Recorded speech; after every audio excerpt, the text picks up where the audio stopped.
7:20. He's just become the fastest person to row solo, non-stop, across the Pacific Ocean, covering more than 6,000 nautical miles in just 209 days. John Beeden arrived in Australia on Boxing Day after setting off from San Francisco. He said the journey was so tough that at times he felt like the sea was trying to kill him. He joins us now from our Sydney studio. Good morning, good evening to you, John. Lovely to see you alive and well after what I'm assuming has been a scary few months. Congratulations. Yeah, well, thank you very much. It was a hard few months. It wasn't as scary as you make it sound, but it was definitely the toughest 7 months of my life, that's for sure. John, can I just clarify, the achievement that you've made is that you are the fastest person to cross the Pacific without stopping, because in the past people have crossed the Pacific but they've stopped along the way. Well, it's actually, I'm the first person to row non-stop from North America to Australia. One guy nearly got there in 1983. He ended up being rescued quite far north up the coast by the Australian Navy. A couple of people have tried since, but nobody else has got across the equator. And there have been a couple of crossings from South America to Australia, but they are just in the southern hemisphere.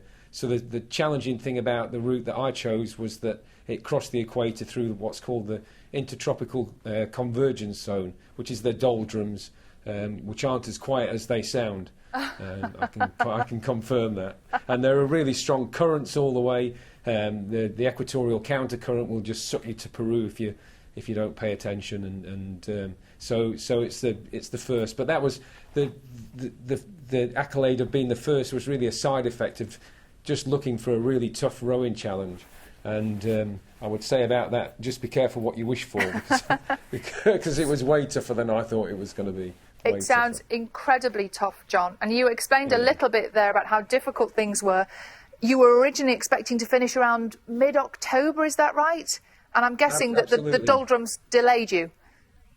Well, so we'd estimated between 140 and 180 days, which would have got me in mid-October to early November. And obviously I arrived after Christmas, so we kind of got that wrong. There was a potential cyclone forming up at the Gulf of Carpentaria about 2 weeks before I arrived, and we thought that was going to delay me even further and be caught in big winds out in the Coral Sea. But that fizzled out, but changed the weather and still made the final approach for the last 2 weeks massively difficult. So yes, I was well late, and it was just all down to currents and wind and the difficulty of the route, basically. John, we just saw some fantastic pictures of you finishing and getting out of the boat with what I'm assuming was quite a sore bottom. Greeted by, was that your wife? Yeah, my wife was there, and my two girls. My big worry for the last 10 days was that they'd arrived at an estimated, just a little bit earlier than my estimated arrival, and I was concerned that they were going to be gone by the time I got there. So it was good, and we left 24 hours later. So I only just made it before they were due to leave.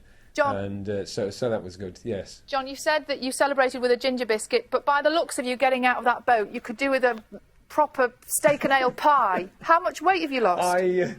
I've only lost 6 or 8 pounds. I'm a runner, and I've always been reasonably skinny, and I've just got in good shape, really. I mean, I've always been in reasonably good shape, but I've just got in really good shape. So I'm fighting fit. I don't feel any ill effects. I had my first proper meal yesterday. We were so busy when we finished with the interest has been astounding. I never thought that there'd be anywhere near this amount of interest. And so we were busy with the press and then busy sorting the boat out. And so I had fish and chips yesterday with an extra serving of chips. And so that was quite good. And I need to eat a bit, but I need to get back to my running and try and stay in good shape. I'm not a young guy anymore, so it might be the best shape I'm in for the rest of my life. Well, John, enjoy it while I've got it. John, it is lovely to see you safe and well. Yeah. Congratulations, Thank John you. Beeden.